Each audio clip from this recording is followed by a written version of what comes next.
sabéis, es una de las entidades principales en este sector en España y en América Latina. Consultor, asesor de empresas familiares, con una vastísima experiencia. Maite Aranzábal, máster por Wharton, especialista en temas financieros y desde hace muchos años en empresas de moda. Consejera independiente de múltiples empresas familiares en España y en América Latina, de algún banco también en América Latina, principal banco de Perú, y con una larga trayectoria, primero como ejecutiva en empresas del sector Portefiel, fue directora internacional de Portefiel y después en otras empresas de moda, donde sigue como asesora y como consejera.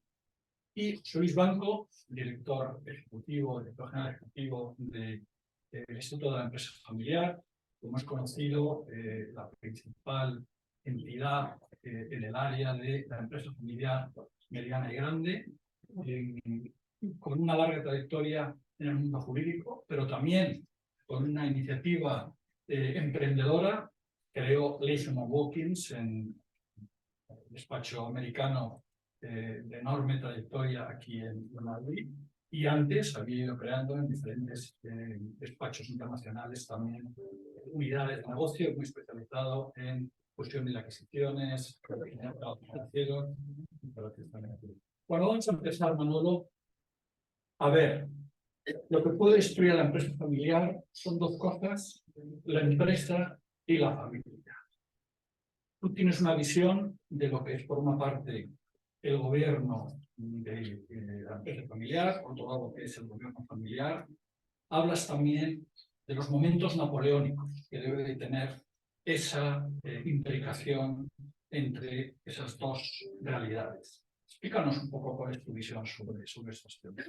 Bueno, lo primero, muchísimas gracias, José María, y a los colegas de mesa y a todos los que acompañáis aquí por esta iniciativa que ha resultado pues, muy atractiva para la gente. Esperemos devolverles, aparte de lo que ha tratado Juan Carlos Ureta, pues también valor con ideas que sean inspiradoras. Mira, primero déjame que aporte algún dato, ¿no? por centrar el debate. Nosotros en The Family Advisory Board, aparte de actuar como consejeros de muchas familias y de muchas empresas, pues hacemos también una labor, diría, pedagógica. Antes hablaba de información, para poner encima de la mesa datos, ¿no? Hacemos periódicamente unos informes sobre el estado de gobernanza de la empresa familiar, de la mediana y gran empresa familiar, en este caso concreto en España. Y os voy a dar algún dato que nos incita a que hay mucha tarea de mejora, ¿no? Hay mucha tarea de mejora. Creo que en materia de gestión las compañías familiares han avanzado muchísimo, pero creo que hay un pendiente todavía de avance. Entonces, bueno, el primer dato que es muy preocupante, cuando hablamos de medianas y grandes empresas familiares de España, aproximadamente hay 8.500, que son muy pocas. España tiene 8.500 aproximadamente empresas medianas y grandes familiares, que es muy poco. Digo porque creo que hay una tarea muy importante de hacer crecer las compañías, y ahí hay un gran reto, ¿no? Nosotros tomamos la temperatura 300 de estas, ¿no? Hicimos un muestreo, en fin, no voy a entrar en detalle con académicos de primer nivel, investigadores de primer nivel, y algunos datos son los siguientes. Cuando les hemos preguntado en esa muestra, ¿ustedes tienen de verdad gobernanza corporativa? Si te vas al percentil más alto, el 90%, pero si te vas al percentil más bajo, solo el 20%. Segundo, cuando hemos preguntado por la presencia de consejeros independientes, que vamos a hablar luego, pero que es una piedra angular de la gobernanza, solo una de cada tres compañías familiares medianas y grandes en España tienen consejeros independientes. Pero es que cuando hemos preguntado por la gobernanza de la familia, oiga, ¿tienen ustedes algún espacio formal para que la familia hable de sus cosas? Solo 30%. Y cuando al 70% nos preguntaba, oye, por entender el nivel de madurez de ese foro familiar, ¿tienen ustedes, en ese foro familiar, definen ustedes políticas de formación para las siguientes generaciones? Solo el 14% tiene institucionalizado procesos de formación de siguientes generaciones. O sea que, primero, creo que hay mucho terreno de mejora. Luego, respecto a mi visión,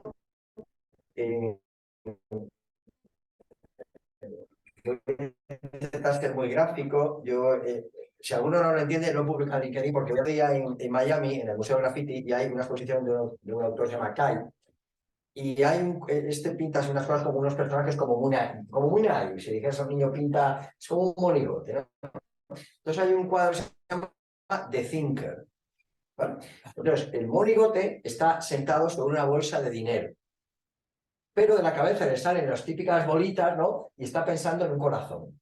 Entonces, la empresa familiar es esa mezcla permanente de emoción y de razón, ¿no? Pues hablaba Juan Carlos del balance, no sé qué, lo financiero, pero hay una parte muy importante de emoción. Y eso no lo podemos quitar nunca de en medio, porque está ahí. Y por mucho que llevemos consejeros dependientes, ¿no? Eso está ahí, ¿vale?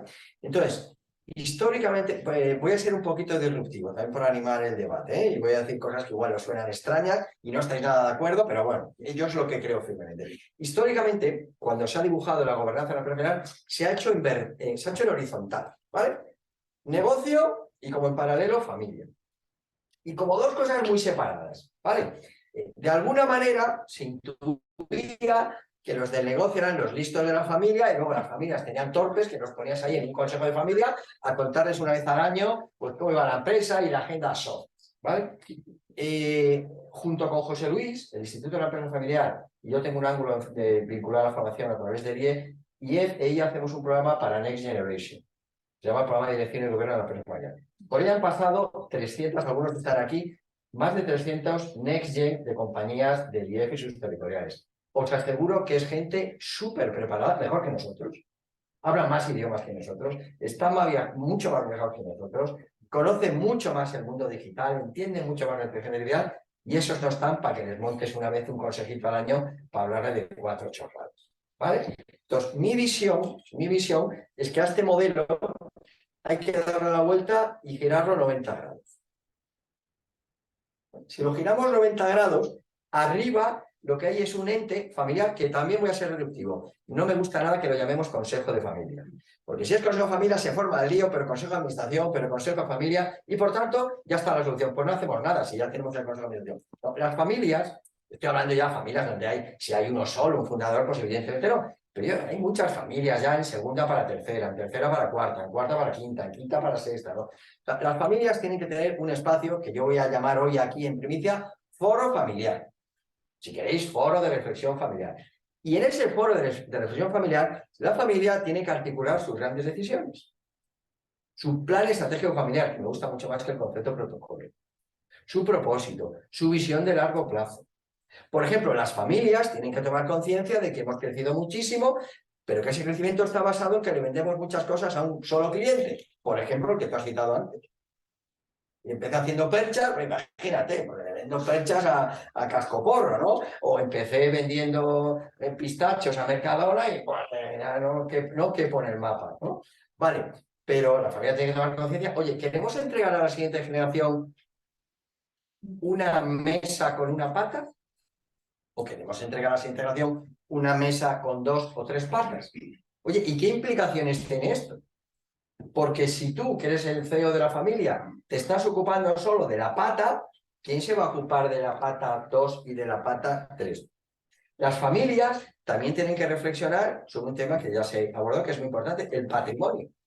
No puede ser, a mí todavía se me ponen los vellos de punta. Durante el confinamiento yo recibí algunas llamadas de empresarios familiares, amigos o clientes, diciéndome, primero expresándome su preocupación enorme por la salud, porque no se sabía si era problema. Pero segundo, es que vamos a acabar debajo de un puente. Y yo decía, pero ¿cómo que vais a acabar debajo de un puente?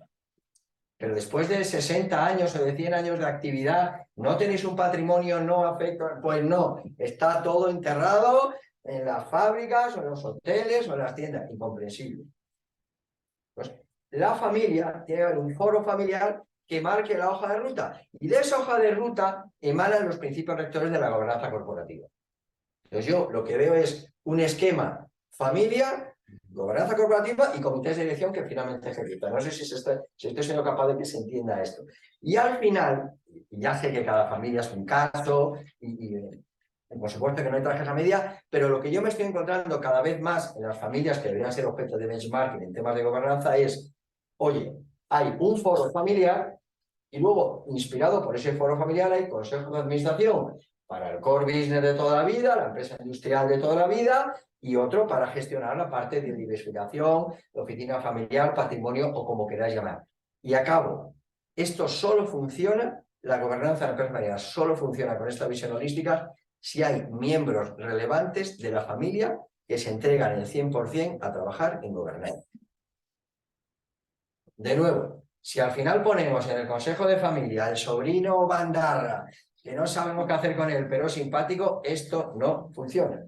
Funciona bien y hay casos donde el presidente del board de repente decide, ahora me voy a encargar yo también de liderar la parte familiar, porque tiene todo el empowerment, tiene todo el reconocimiento. Entonces, si no hay miembros de la familia que crean en esto, que se ocupen de esto y que dediquen tiempo de calidad a esto, el modelo no va a funcionar. Y no me quiero alargar más, que el tema es muy interesante. Bueno, muy útil. Especialización. Vamos a hablar de esto, Maite, enseguida, ¿no? La evolución. Fundador, administrador único. Evolución de la gobernanza cooperativa en empresa familiar. Fundador, administrador único. Se institucionaliza. Se crea un consejo. Entran los consejeros independientes. Y todo esto empieza a veces a chirriar en relación con consejo de familia, foro familiar, estrategia conjunta. ¿Cómo haces una estrategia de la empresa que esté dentro de la estrategia de la familia y a la vez tenga competencia dentro de la empresa? Bueno, agradecer, ¿no?, también la invitación a este foro. Contaros que yo vengo de empresa familiar, la tercera generación. He trabajado en empresas familiares como ejecutiva, como consejera, y aparte tenemos una fundación que fomentamos la empresa familiar en el País Vasco. Entonces, me toca ver la empresa familiar desde muchos puntos de vista. Y sí es verdad que al final, cuando hablamos de órganos, pues puede haber como diferentes niveles, ¿no? Pues la parte de familia, que ya hablaba Manuel, donde puedes tener un, ¿no?, consejo de familia, como le llamemos, la asamblea, la parte del accionista con la junta, y quizá la parte en la que más me voy a centrar o que yo creo que hoy va a ser más objeto de esta charla, que sería la parte del consejo de administración, que tiene más que ver con la parte del negocio. Entonces, hay todo tipo de casuísticas dentro de lo que es la empresa familiar. Normalmente empieza siendo una empresa pues muy pequeñita y entonces con tener un administrador único pues te vale. Luego, dependiendo de cómo haya sido la fundación de esa empresa, es decir, puede haber una sola persona, ¿no?, que es el fundador, o puede haber varios amigos que lo han fundado, o varios hermanos, o eso te puede llevar a que tengas que constituir un consejo de administración, donde lo que tienes sobre todo es consejeros dominicales o accionistas. La siguiente fase esa suele ser, me atrevo a abrirme a... Y ojo, y en esos casos también muchas veces el presidente y el CEO es la misma persona.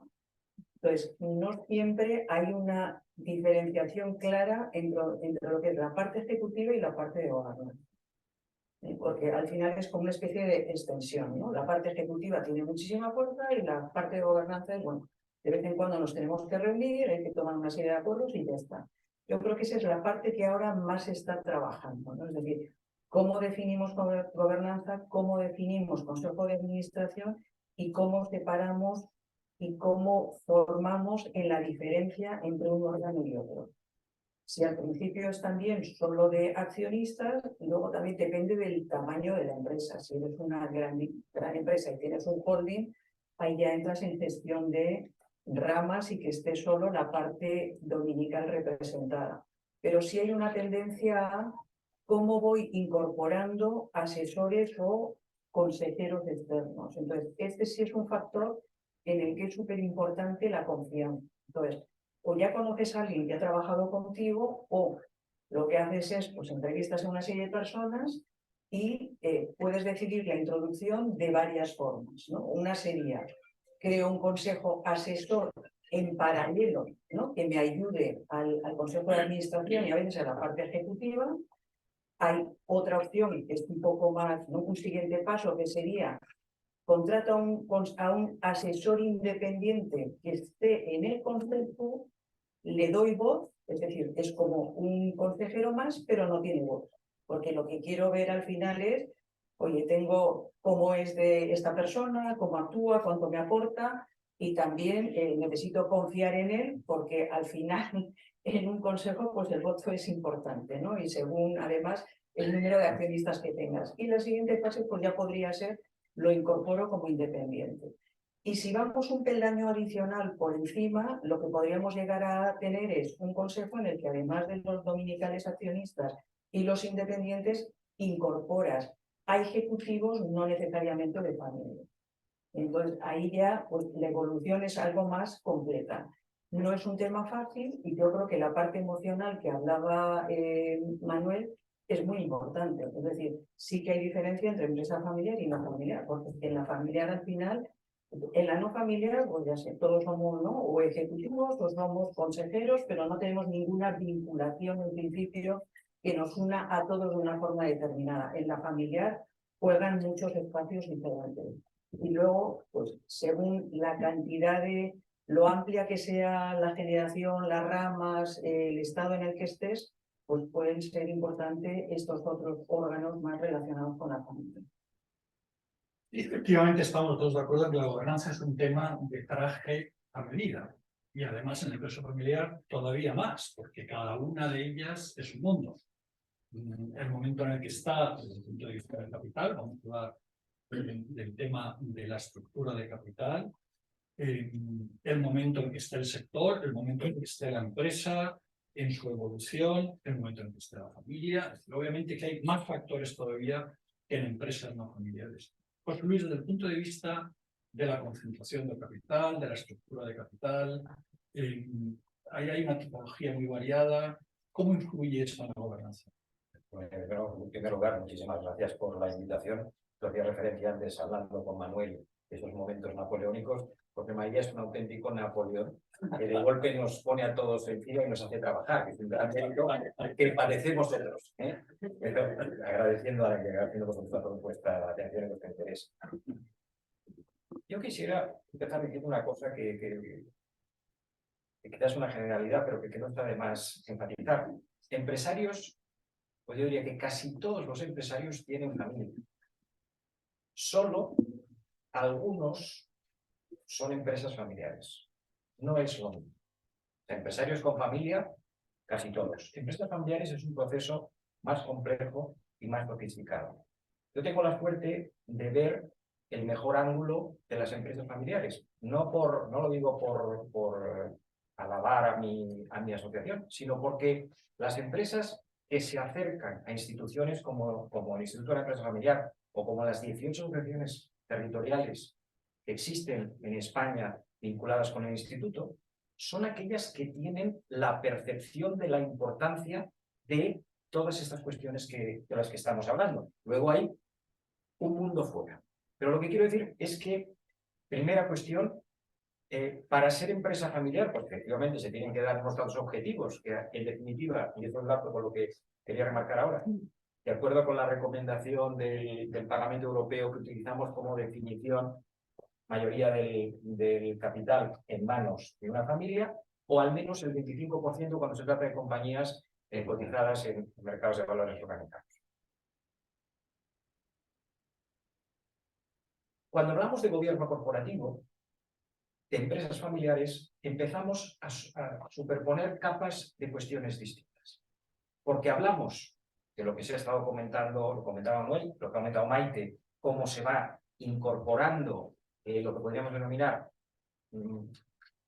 déjame llamar así, mejoras a aquello que está, pero no tenemos que olvidarnos de que lo hacemos a través de estructuras jurídicas tipificadas. Entonces, lo que trato de decir es que cuando hablamos de gobierno de la empresa familiar, no podemos acotarlo sencillamente o únicamente a la estructura y a la forma de los órganos de gobierno de la empresa familiar. ¿En qué se parece una empresa familiar a otra empresa? En que lo que existe son participaciones accionariales relevantes. ¿Qué tiene que hacer un consejo de administración como principal tarea? Yo siempre digo que cuando hablamos de consejo de administración, en la terminología española se nos unen dos términos. Uno, que es el de consejo, en tanto que recomendación, conocimiento aplicado, y otro, que es el de administración, que es gestión de los intereses de la propiedad del accionariado de la compañía. Entonces, a veces intentamos olvidar este segundo componente. Nos parece que la función del Consejo de Administración es exclusivamente transmitir, por así decirlo, mejor visión, mejor conocimiento. Una visión esencial del Consejo de Administración es gestionar las posiciones y los intereses diferenciados de los grupos accionariales. Y es un error pensar que en la empresa familiar los intereses de todos los accionistas están alineados. Entonces, primera tarea, lo ideal es que las cuestiones de alineamiento, de definición de los intereses que pueden ser unívocos o no de la empresa familiar se resuelvan adecuadamente. En el consejo, hombre, necesariamente tienen que estar resueltos cuando se llega al consejo, no necesariamente en cada consejo. Siguiente cuestión, la función de incorporar otro tipo de talento, lo que sería el papel que normalmente atribuimos a los consejeros independientes, tiene un componente de lujo. ¿Qué quiero decir? Tú puedes empezar a atribuir posiciones en el Consejo de Administración a personas que no están allí para representar o salvaguardar unos intereses concretos, cuando tu estructura de control societario está preservada. Si nosotros tres tenemos una estructura de accionarial de tercios, incluir a Maite como consejera, solamente se justifica si queremos tener una voz que nos ayude a dirimir situaciones de bloqueo, o si nos podemos permitir el lujo de decir, hombre, como nosotros siempre estamos de acuerdo en todo, que venga alguien que si entiende no impacta nuestra estructura. Yo lo que quiero decir es, me parece extraordinariamente prometedor el grado de avance que se ha experimentado en materia de gobierno corporativo en las empresas familiares. Dos factores. Uno, unas nuevas generaciones mucho más comprometidas con esta tarea. Segundo, otro factor casi irremediable y que tiene que ver con lo que decía Juan Carlos al principio, que es la perdurabilidad en el tiempo de las empresas familiares. Las empresas familiares van progresando en generaciones, van incorporando normalmente nuevas generaciones que suponen divisiones o ramificaciones de las participaciones accionariales, no siempre materializados en divisiones reales, pero sí en influencia mayor, y eso aboca a que cada vez haya que mirar, yo me atrevería a decir que casi con más necesidad, a estructuras abiertas. Y también quiero recoger aquí la referencia que hacía Juan Carlos a sociedades con cultura cerrada y con cultura abierta. ¿Qué me parece que es nuestra gran tarea? Y una de las cuestiones que deberíamos tener, fijaos que estoy hablando de gobierno corporativo, casi poniendo más énfasis en lo que viene de fuera que en lo que viene de dentro. Creo que lo que deberíamos conseguir en los próximos años es que no hablemos de empresas familiares que luego cotizaron en bolsa, sino que podamos hablar con continuidad de discurso de empresas familiares que cotizan en bolsa. ¿Por qué? Porque creo que hay un ejercicio y una reflexión importante mirando al tejido empresarial español en el que yo creo que no tiene mucho sentido que no pensemos en cómo facilitamos el acceso de las empresas familiares a los mercados de capitales sin trastocar, sin, entre comillas, poner en tensión su condición de empresa familiar. Y ahí creo que hay un debate de derecho de sociedades, de derecho al mercado de valores, que deberíamos poder afrontar, pero cuidado, no contra los mercados de valores, sino que si queremos tener emisores, queremos incorporar oportunidades, tenemos que estar en esa. Y luego lo que quisiera decir también, y perdonadme que me estoy extendiendo demasiado, es que creo que tenemos que tener un sentido de gobierno corporativo amplio, no circunscrito al Consejo de Administración. Un sentido de gobierno corporativo que abarque a esas, vamos a llamarles, soluciones necesarias para hacer fluido y coherente, al final, la estructura de propiedad directa o indirecta. Dos, para incorporar talento, para incorporar visión empresarial. También lo decía Maite, lo decía Juan Carlos. Gente que nos haga más eficaces para afrontar los retos que vienen de fuera. Y eso hay que aprender a hacerlo desde el Consejo, pero hay que aprender a hacerlo con otros instrumentos. O sea, en situaciones accionariales comprometidas, no solo familiares. Si tenemos una compañía que está invertida por 4 private equities, ¿vamos a tener consejeros independientes que pongan en riesgo la toma de decisiones? No los vamos a tener. Y eso no es un problema de empresa familiar, es un problema de estructura de gobierno. Entonces, hay que combinar esos factores. Lo que se puede hacer desde el Consejo y elementos como los asesores que tú apuntabas, como los consejos asesores con carácter general, que creo que nos pueden dar una arquitectura más amplia de la corporativa. Bueno, voy a hacer ahora la misma pregunta a los tres. Aquí preparando la respuesta. Voy a empezar con Manolo. El consejero independiente. ¿Cómo de independiente debe de ser el consejero independiente de una empresa familiar? Estamos en una situación distinta a lo que puede ser una empresa no familiar. En cada momento de la evolución de la empresa familiar empezamos a tener consejeros independientes, pero como comentaba antes Maite de su experiencia, pueden ser figuras distintas a lo largo de ese proceso. A ver, Manolo. Bueno, tú antes aludías y me he hecho referencia. Para mí este momento napoleónico está inspirada en Napoleón, que era un gran estratega militar, que en las batallas se situaba en la atalaya. Entonces, al final tenemos que situarnos como propiedad de la atalaya y parar y pensar, y en eso nos ayuda mucho, como tú decías, el consejero independiente. Pero para empezar, consejero independiente. Primero, lo digo por tranquilidad, que muchas familias, cuando hablan de consejero independiente, piensan que esto es un sorteo en televisión y a la familia Pérez le toca José Luis y qué suerte he tenido, y a la familia Ramírez le toca que o sea, bueno, estamos en una hora de intervencionismo que igual acabamos en esto, ¿no? Pero hoy por hoy todavía no hemos llegado ahí. Entonces, el consejero independiente, obviamente, la familia por consenso, yo que he tenido empresas familiares y he usado cosas independientes y soy consejero independiente, pues te conocen porque sea, porque te vi y tal, pero como tiene que haber un consenso de la familia, ¿no? Entonces digo esto primero por tranquilidad. Esto, oye, pues la familia acaba eligiendo a sus consejeros independientes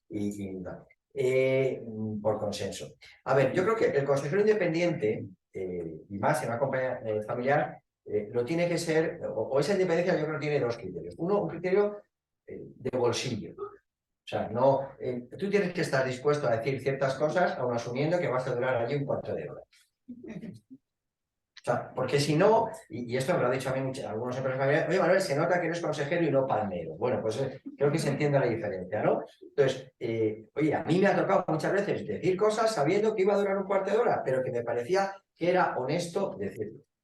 Era honesto decirlo. Y me ha agradado mucho que 7 años después me ha dicho qué razón tenías, Manuel. Fenomenal. Me quedo más que satisfecho. Pero luego tú también tienes que ser independiente de criterio, de cabeza, ¿no? O sea, la propiedad tiene que escuchar cosas que igual no quiere oír, pero que definitivamente tiene que interiorizar y reflexionar sobre eso. Y esto es muy importante. O sea, hay que poner encima de la mesa ciertas cosas que son relevantes. Oye, no estáis tomando en consideración que hay nueva competencia muy potente. No estáis tomando en consideración que estáis tomando medidas que para nada van a traer el talento. No estáis haciendo a tiempo la transición generacional y ya tenéis ahí una generación que sí, en el punto 472 del protocolo que dijisteis, la cuarta no trabaja en la empresa, pero ¿qué hacemos con ellos, no? Porque ahí tenemos un grupo de 37 personas entre 25 y 42 años entonces los dejamos ahí como un corral.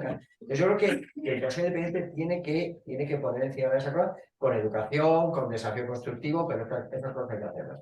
Creo que también la independencia tiene que ayudar, o el consejero independiente tiene que ayudar a racionalizar los debates. Oye, si te viene el CEO, además que es el líder de la familia, y dice, fantástico, en el 23 hemos crecido al 7%. Y la gente, oh, pues muy bien, enhorabuena. Pues alguien tendrá que decir, oiga, ¿cómo ha crecido la industria? Porque si la industria crece al 20, el 7, pues oye, pues qué mal, y si la industria crece al 2, pues al 7, oreja y rabo, que pasemos por todo Madrid, ¿no? Entonces creo que racionalizar los debates es un papel muy importante del consejero independiente. Y en particular, en todo lo que tiene que ver con incorporación o salida, desarrollo profesional de miembros de la familia en el negocio familiar. O sea, ahí el rol de la CNR es fundamental y la CNR tiene que estar dominada por independientes porque si no puedes hacer trampas jugando al solitario. Y tercera cosa, y con esto acabo, creo que un consejero independiente de una compañía familiar tiene que ejercer un rol de mediación. Porque al final, tú lo apuntabas, o sea, por mucho que seamos del mismo padre, de la misma madre o que tengamos un abuelo común, pues, las familias hoy cada vez representan entes mucho más complejos donde se reúnen cosmovisiones mucho más diferentes. Y entonces te puedes encontrar a alguien en una generación más senior para el cual los temas de sostenibilidad, oye, pues no sé, si ahora me dicen que ODS, pues como que me incorporo a eso, pero un poquito como de forzado, y te encuentras a uno de la cuarta generación que te dice, no quiero estar en una empresa que contamina. No quiero estar en una empresa que contamina. Y lo dice con toda la convicción. Entonces me parece que el arte, voy a utilizar una palabra que has tenido antiguo, de cabildear, ¿no? Todos esos intereses que no necesariamente son los mismos, para mí también es una función específica del consejero independiente en compañías de familia. Sí, Mike, el papel del consejero independiente, y quizás el aspecto, ¿en qué momento incorporar, en qué momento de la evolución de la empresa es aconsejable incorporar consejero o consejeros independientes? A ver, estoy de acuerdo con, ¿no?, prácticamente todo lo que ha dicho Manuel, ¿no? Porque sí es verdad que, ¿no?, los diferentes condicionantes en lo que podemos aportar es súper importante. Creo que la empresa familiar tiene que estar medianamente preparada y no es fácil, porque al final tú estás acostumbrado a gestionar de una forma determinada, eres familia con tu equipo ejecutivo, y al final estás hablando de incorporar a un extraño. A veces puede ser un asesor que ha estado asesorando a la parte ejecutiva y bueno, más o menos lo conoces, pero lo vas a incorporar en órganos en los que no ha estado. Y puede suponer pues o una pérdida de control, o me puedes cambiar el sistema ¿no?, de votación. Entonces sí que tiene implicaciones. Estamos hablando de confianza, es decir, si en algún lugar es importante esa persona independiente que va a entrar, es que se gane la confianza. Hablamos a veces de la familia en general. Entonces, tiene un papel de invertir, y más si eres, en mi caso me toca presidenta CNR, os cuento, es decir, yo tengo conversaciones no solo con los consejeros de administración, sino con el consejo de familia, porque al final sí es importante hacer esa labor de puente desde la mayor objetividad posible. Y también tienes que estar dispuesto, bueno, primero hay todo un proceso de mucha escucha, de entender bien cuáles son las diferentes sensibilidades, tener muy claro qué piensas que es lo mejor para ese negocio o para esa familia, depende de lo que estés trabajando, y luego pues trabajar con las diferentes personas. Requiere muchas veces muchas más reuniones de lo que sería habitual, porque si es verdad que aunque tú des el mismo mensaje a todo el mundo y lo dé en este foro, seguro que cada uno habéis entendido cosas diferentes y os vais a llevar diferentes conclusiones. Y eso en la empresa familiar pasa. Entonces, te tienes que asegurar que si va a haber cambios importantes, no sé, pues estamos hablando de un proceso de sucesión, pues estamos hablando de designación de la siguiente generación. Porque imagínate que, pues no sé, Manuel tiene hijos, yo tengo hijos, y de repente tú eres el presidente y surge que pues, la persona más preparada es el hijo de Manuel o la hija de José Luis. Y yo digo, ¿y los míos? Si para mí son maravillosos, ¿no? Entonces, hay toda una serie de temas que tienes que intentar trabajarlas previamente. Entonces, yo ahí diría, la forma de entrar, lo que te decía antes, a veces entras asesorando parte ejecutiva y luego por confianza te incorporan al consejo, o creas un consejo asesor, y ese consejo asesor, y está aquí Alfonso, puede ser de muchas características, pero casi siempre te van a llamar por temas porque eres un experto en esa industria o en una serie de funciones. Luego puede haber otros que digan, pues bueno, a mí me interesa que venga alguien que me ayude a abrir puertas o que sea pues no sé, alguien de muchísimo prestigio que sirva que mi imagen corporativa pues mejore.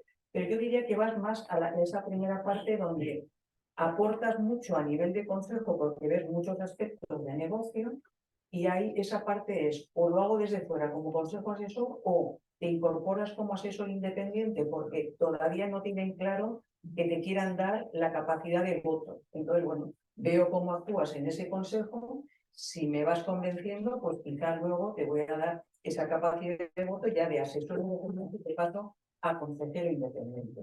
Pero es todo un proceso. La parte esta de ser mediadores es súper importante.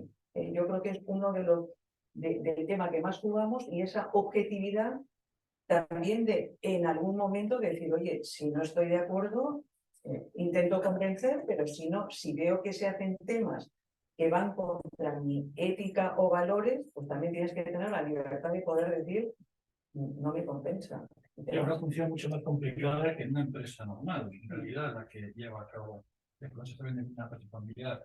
Pero Luis, el tema de la selección del consejero independiente.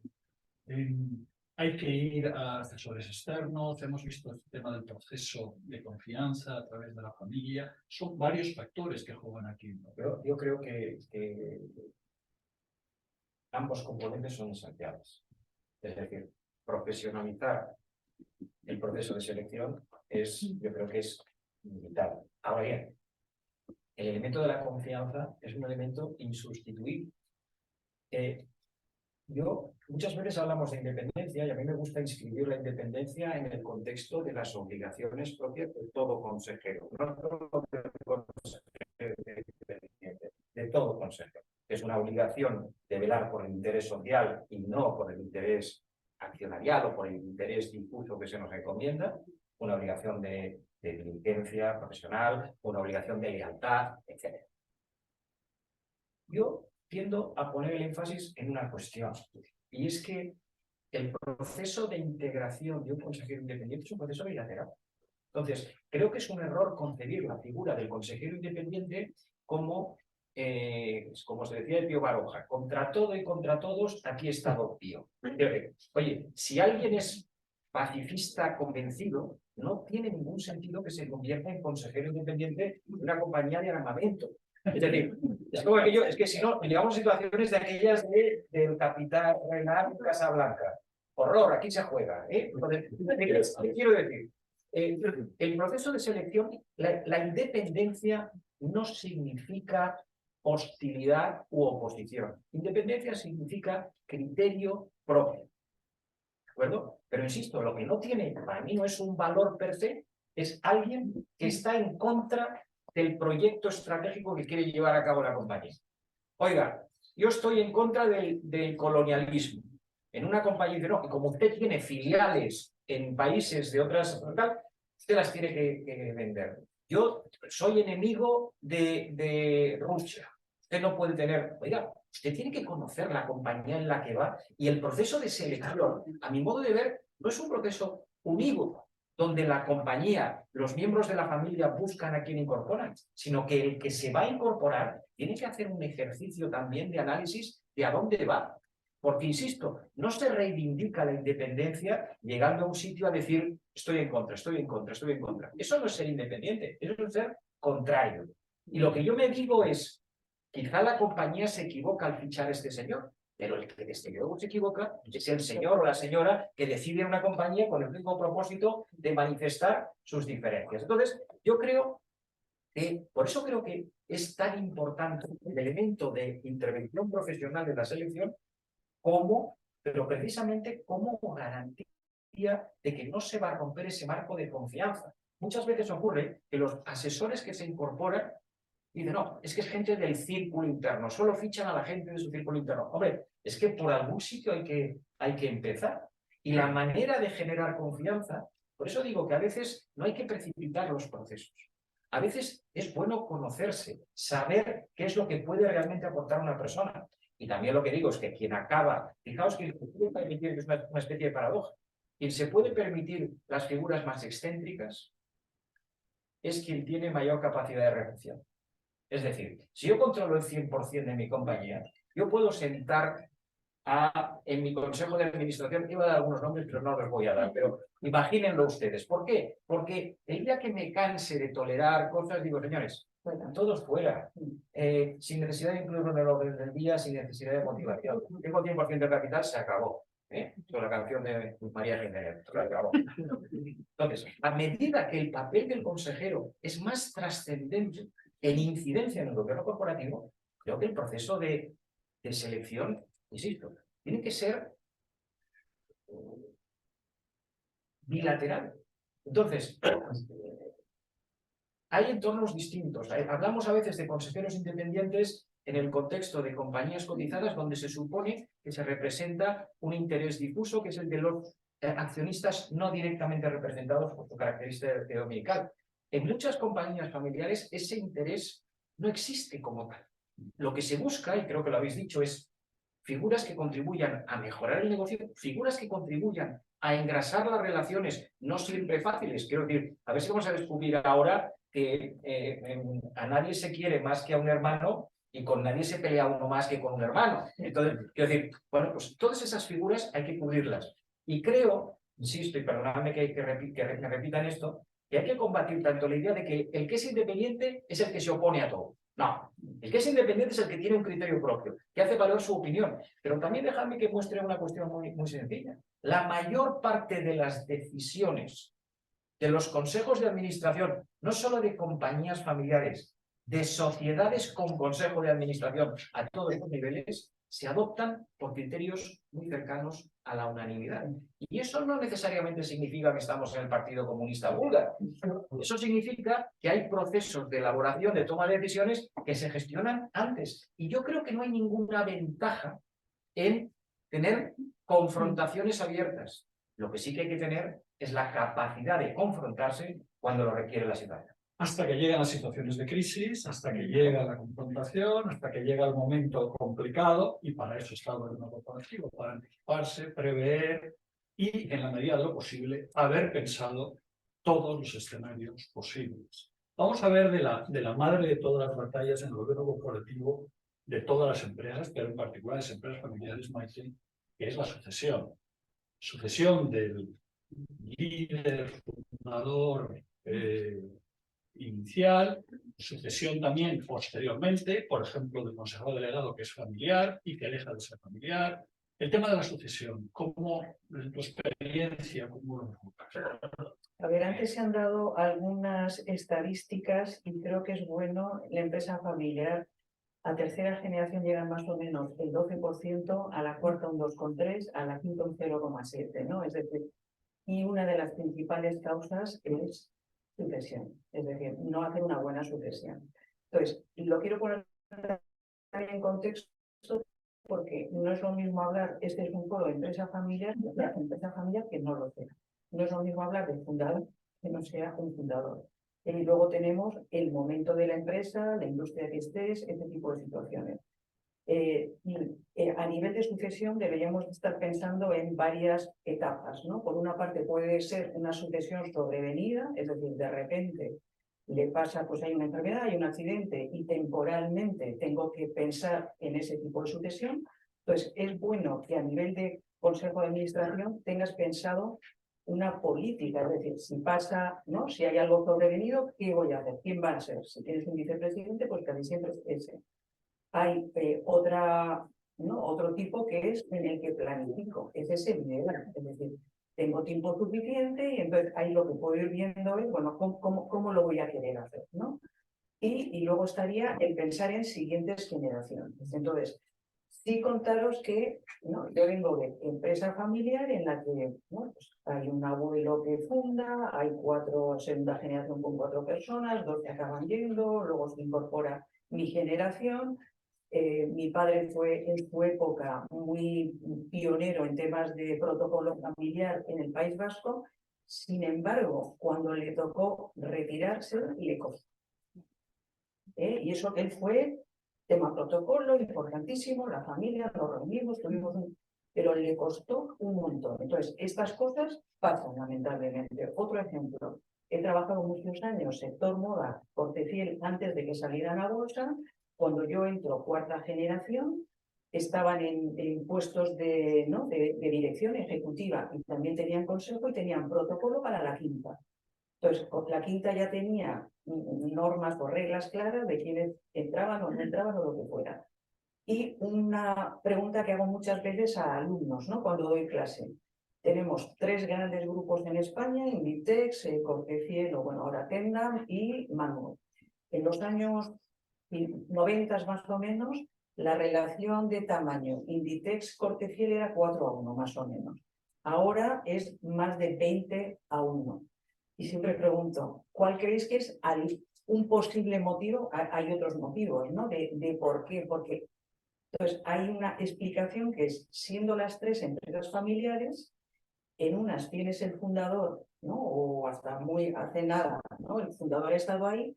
Y en este caso de Corte Fiel tenías ya la quinta generación prácticamente ahí, entonces había un montón de ramas familiares, generaciones, tienes mucha disparidad de intereses. Entonces, eso puede hacer que la gestión a veces no es tan fácil, tienes que gestionar muy bien esa parte de propiedad, familia, negocio. Y bueno, pues en aquel caso, por ejemplo, la apertura de capital fue una buena solución para la familia, ¿eh? Entonces, si hablamos de plan de sucesión, yo creo que hay aspectos, ¿no?, claves a tener en cuenta. Necesitamos tener un plan. Yo creo que ya hay estudios hechos por el IEF, ¿no?, donde se habla de cuántas empresas, que cada vez hay más que las tienen, pero no es al 100%. Es decir, todavía es un campo importante que hay que trabajar. Hay que buscar el momento, que a mí sí me ha tocado en época COVID haber tenido que adelantar un proceso de sucesión y haberlo hecho en remoto, cosa que no es, os imaginaréis, nada fácil. Por otra parte, importantísimo consensuar la salida y también pensar en cuál el sucedido, qué tipo de rol va a tener, ¿no? Porque de cara a cuando hablamos, pues buscar el momento, lo ideal sería que haya una unanimidad, porque sí es verdad que cuando hablamos Consejo de Administración es un órgano colegiado en el que puede haber disenso, por supuesto, pero los buenos presidentes tienden a escuchar a aquel que está en disenso para ver si al final podemos todos llegar a opinar de la misma forma, ¿no?, y tomar acuerdo por unanimidad. Entonces, bueno, pues en el caso de sucesión, imaginaros, empresa familiar, y si fuera fundador o CEO y presidente, pues estamos hablando de un proceso súper importante. Entonces, ahí sí, importantísimo dedicarle mucho tiempo y mucho esfuerzo y mucha pensada. Y luego, una vez que sale, es importante que tenga un rol, ¿eh? No sé, si pongo el caso de mi padre, pues él creó una fundación y entonces se volcó totalmente, ¿no?, la parte de fundación a él le sirvió mucho. Y os daría ya lo que son aprendizajes en general, porque es que me ha tocado vivir unas cuantas, ¿no? Entonces, en general necesitamos muchísima escucha y comunicación. Esto es, yo creo que en todas partes es importante, en la empresa familiar quizá un poquito más. Importantísimo entender motivaciones también del sucedido, es decir, al final no es tan fácil, ¿no?, aceptar esa sucesión, ¿no?, aunque hay todo tipo de casos, es decir, hay personas que lo tienen clarísimo y enseguida dicen yo quiero que la siguiente generación llegue, ¿no? Anticiparlo en la medida de lo posible, elegir el momento, que no siempre es posible, que la decisión se tome por el máximo de consenso y finalmente lo que os he dicho, buscarle una salida, ¿no?, que tenga una buena salida a ese periodo. El tema de las fundaciones, sin duda, es un buen instrumento. Manolo, el tema de la gestión de las ramas familiares, lo ha empezado a tocar Maite, también la formación de las sucesivas generaciones. Esto siempre tiene sus particularidades, ¿no? Sí, hombre, yo creo que en general la realidad de lo que estamos hablando de la gobernanza de la empresa familiar tiene sus particularidades. Para empezar, yo diría que es la poca práctica, ¿no? Porque en su origen, pues las compañías suelen ser de uno muy pocos, ¿no? Y oye, uno consigo mismo, pues se entiende muy fácil, no necesita independiente, no necesita nada. Si es muy humilde, pues sí le gustará que venga alguien a retarle, como tú apuntabas, ¿no? Hay casos, no es lo habitual, pero hay casos de compañías familiares muy exitosas donde han convivido dos CEOs, dos hermanos, oye, que eran, y ya nos va a trabajar en varios de estos casos, donde son perfectamente complementarios, se respetan, oye, ya con la mirada hacemos el plan estratégico, ¿no? Claro, el problema viene, o el reto viene cuando ya pasamos de 2 a 8, de 8 a 27, ¿no? Eso es realmente, ahí es donde definitivamente hace falta armonizar, mediar y consensuar, ¿no? Para mí este salto del modelo que yo le pongo un nombre con todo respeto, Rey Sol, ¿no?, que pues es uno solo, a empezar a tener que compartir propiedad, pues es un enorme desafío, ¿no? Que en el fondo es tanto como pasar de, oye, pues por usar símiles de la política, ¿no? Pues antes era el modelo Rey Sol, es un modelo de mayoría absoluta, donde ya está, y ahora pues, hay que acordar y estar tenemos que poner de acuerdo pues permanentemente en las cosas, ¿no? Pues, para mí, en este proceso de cómo ponernos de acuerdo entre diferentes sagas, entre diferentes generaciones, hay algo que es crítico, que es la madurez, ¿no? O sea, hay que alcanzar, y en eso también pues, los consejeros podemos ayudar a través de la formación a que ahí haya un punto de madurez. Y voy a poner algún ejemplo. Yo creo mucho que si miramos un poco lo que es el legado de una familia empresarial, ese legado tiene para mí 4 grandes columnas, es como un Partenón, ¿no? Tiene una columna que es la actividad empresarial, los negocios, tiene otra columna que es la familia, debe tener otra columna que para mí es el patrimonio, y una cuarta columna que es la reputación. Es muy importante, es muy importante. Entonces, yo creo que las familias, cuando ya hay, hablo ya de la multipropiedad, ¿no?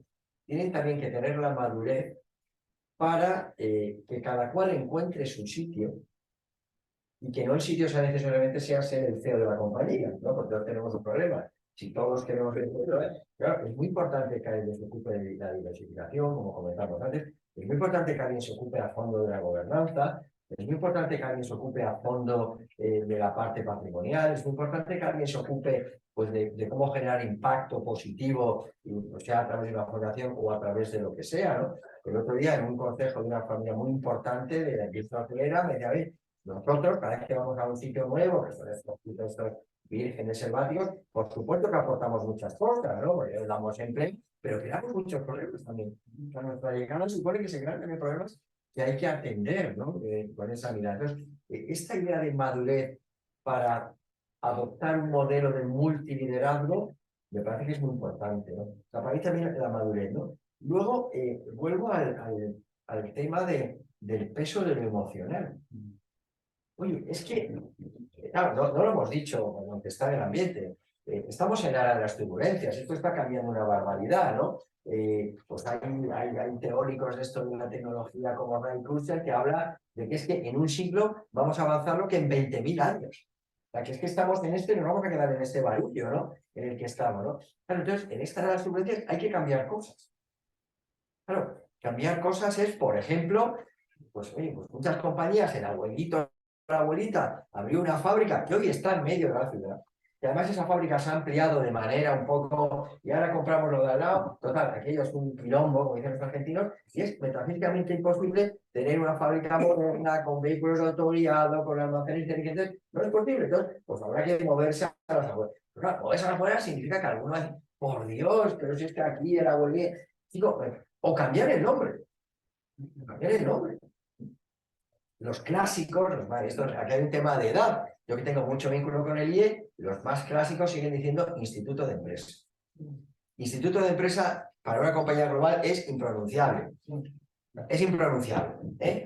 IE Business School. Bueno, pues eso también, es cambiar el nombre. Bueno, no digamos los equipos. Para mí, cada generación tiene que vivir su propio sueño con su propia gente.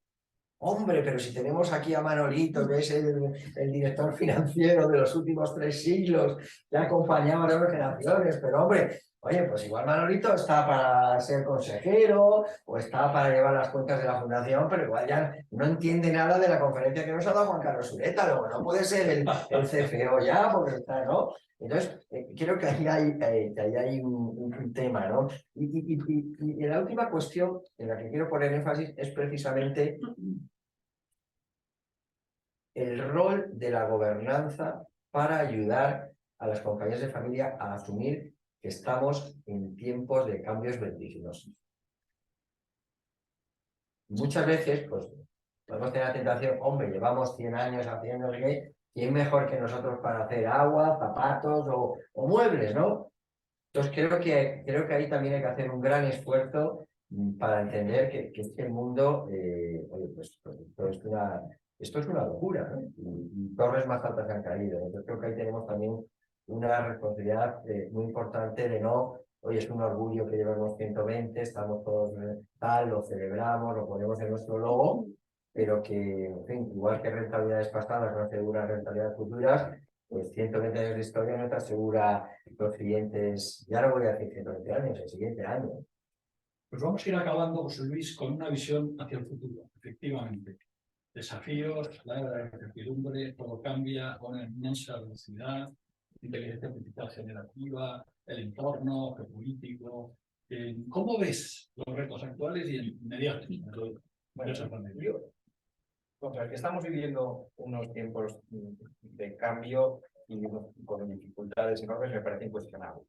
Ahora, yo también creo que la memoria es corta y que todos tenemos una cierta tendencia al adanismo, ¿eh? Porque cuando miras hacia atrás, la disrupción que representó el ferrocarril, la disrupción que representó el teléfono, la electricidad, bueno, o sea, no le resto trascendencia a lo que vivimos. Y yo siempre recuerdo, haciendo estos alardes en los que caemos todos los que decimos, no, qué tremendo impacto, fijaos las empresas que han vivido la crisis del 2008 y salen de allí y viene la pandemia. Y alguien decía que sí, mi abuelo fundó la compañía en el año tal y dijo, qué bien que somos neutrales en la Primera Guerra Mundial. Entonces envió un barco de mercancías de destino y un submarino alemán lo hundió. Entonces, bueno, somos neutrales, pero nos han hundido. Salió de allí y se metió en una guerra civil. Salió de la guerra civil y cuando estaba en la posguerra, Segunda Guerra Mundial. Entonces, claro, le vienes a decir, ¿entiendes? Le vienes a decir el enorme impacto del escenario cambiante. Hablando en serio, lo digo porque creo que a veces también vivimos nuestra propia gripe como si nadie hubiese pasado una cosa más seria antes. No le quito trascendencia a la enorme profundidad de los cambios que estamos viviendo. Simplemente, con una cosa que decía Maite, fijaos que las empresas familiares siguen siendo más longevas que el resto. Y fíjate que es verdad que estás haciendo el análisis de cuántas sobreviven una generación, otra generación, pero al final hay otro análisis. ¿Quién se acuerda hoy de las compañías que eran líderes en capitalización bursátil en el mundo? No digo hace 100 años, no, hace 40 años. Entonces, ¿qué quiero decir? Que las transformaciones afectan y que en el fondo las empresas familiares tienen una cierta tendencia a la resiliencia. ¿Cuál creo yo que son los grandes retos, por así decirlo, categóricos, que no afectan a lo que se dedica a uno, sino en general? Creo que tiene mucho que ver con lo que estáis comentando de lo que podríamos denominar la madurez y lo que podemos llamar también los retos derivados de la sucesión. Y yo aquí sí que quiero hacer, para que ya no me quede ningún amigo en la sala, una crítica profunda a lo que podríamos denominar el pensamiento y la reflexión en materia de empresas familiares. Yo, que vengo del mundo del asesoramiento, soy un gran defensor del asesoramiento, pero creo que hay un terreno para el análisis intelectual. Y creo que a veces caemos en lo que yo llamaría la loa a los elementos genéticos. La sensación, y creo que esto es una reflexión que a lo mejor no le gusta a nadie, pero la sensación de que la sucesión implica una especie de continuidad por derecho real. La sucesión es un mero tema de retención de la propiedad y por lo tanto de la capacidad de decidir sobre determinados activos. Y yo creo que tenemos que hacer un trabajo de fondo para desactivar, por un lado, esa sensación de obligación. Y a mí me sorprende comprobar, porque parece que esto que lo que llaman los americanos el silver spoon, pero para muchas generaciones jóvenes, la idea de la sucesión se convierte en una pequeña maldición. Y ahí hay un trabajo muy importante de generar afinidad. Pero lo que quiero decir es que si mi ilusión es estudiar la historia del violonchelo desde la viola de gamba y su transmutación, que me digan, oye, eres el llamado a dirigir una empresa que hace corchetes para sujetadores, que es una tarea muy digna. Eso quiero decir, se dice enseguida, pero si te toca a ti, hace falta saber manejarte para salir, ¿eh?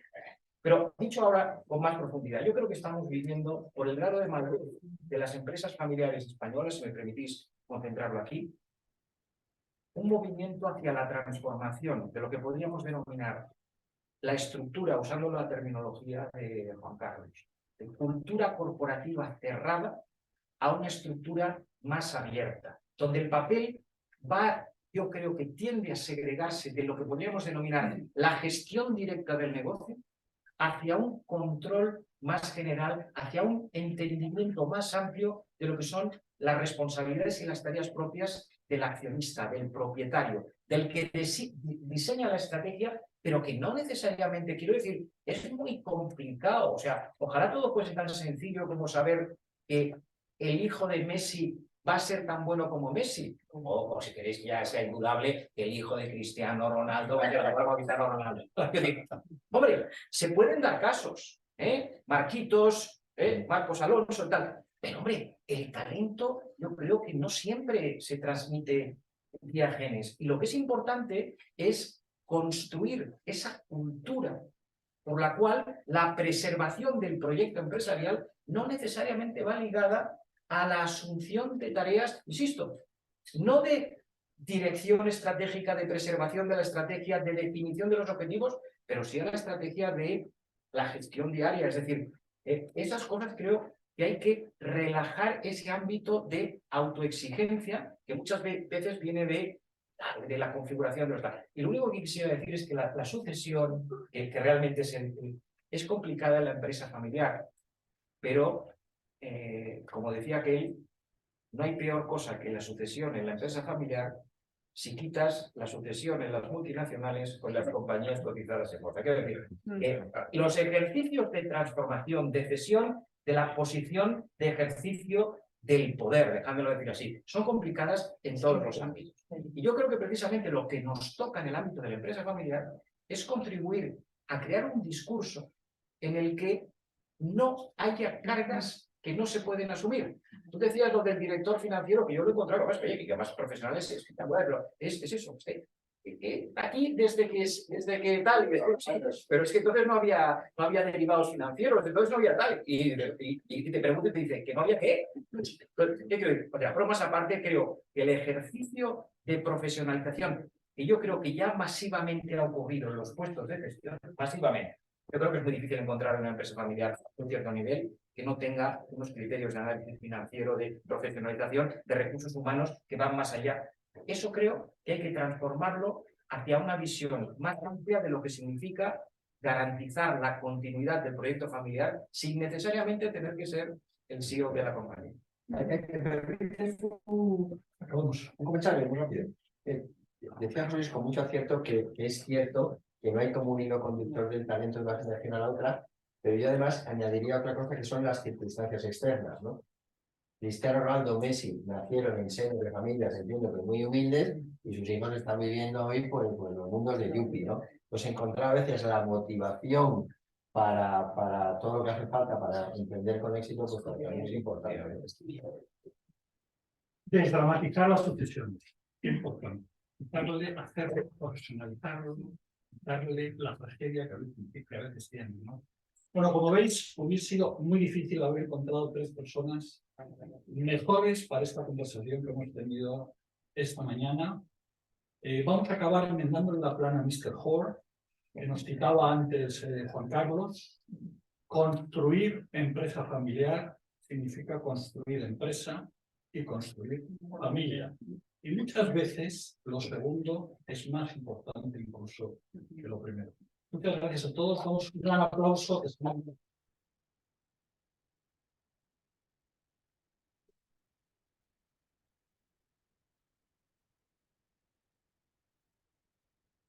Un minuto, por favor.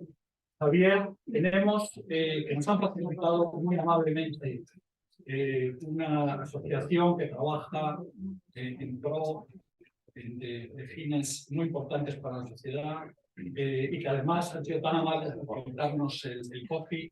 Javier, adelante. Bueno, muchas gracias. Nada, permitidme 2 minutos empezar con una pregunta. Quería saber cuántos de los que estáis aquí tomáis café de diario. ¿Coméis café a diario, todos los días? Muchas veces. La gran mayoría, ¿cuántos tomáis 2 cafés al día? 3, 4, 5.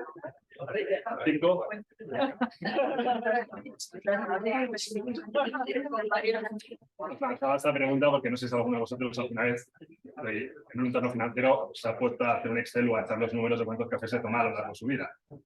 Pero más o menos los que tomáis un café tomáis 25.000 cafés a lo largo de vuestra vida, los que toméis 4 o 5 cafés vais a superar con facilidad las 100.000 tazas de café a lo largo de vuestra vida. Y pongo otro dato en contexto, en España se consumen cada año 22.000 millones de tazas de café. ¿Vale? Entonces una taza de café no tiene importancia, elegir mal tu taza de café una vez no tiene importancia, pero hacerlo 22.000 millones de veces o hacerlo 100.000 veces personalmente no tiene sentido, ¿no? Entonces, la pregunta que nos hicimos en un momento dado era ¿qué podemos hacer para utilizar esos 22.000 millones de tazas para cambiar la vida de los demás, sobre todo de los que lo tienen más complicado, y para cuidar del planeta? Y Y como respuesta a eso surgió Filantrópico. Filantrópico es una empresa social, mercantil, sin ánimo de lucro. Esto se ve poco, pero somos sin ánimo de lucro, porque nos dedicamos a los objetivos sociales principalmente. El primero de ellos es que los pequeños caficultores, que son los que hacen estos productos tan maravillosos, pasen de la pobreza a la prosperidad. El café es un mercado masivo en el mundo que genera muchísimos beneficios, pero tenemos que tener en cuenta que hay 26,5 millones de familias que viven de cultivar café y el 90-95% lo hacen en situación de pobreza extrema. Con lo cual se queda todo al final de la cadena y no llega nada al principio. El otro reto que teníamos era cómo podemos utilizar esos 22.000 millones de tazas de café para impactar en España y cambiar la vida de los que lo tienen más complicado. Vimos un colectivo que lo tenía bastante más difícil que los demás, era el colectivo de las personas con discapacidad intelectual. Hay 250.000 personas en España con discapacidad intelectual, solo el 13% tiene un trabajo y la mayoría de ellas lo tienen en centros ocupacionales, en las que se relacionan solo entre ellos y no tienen un acceso real al mundo empresarial.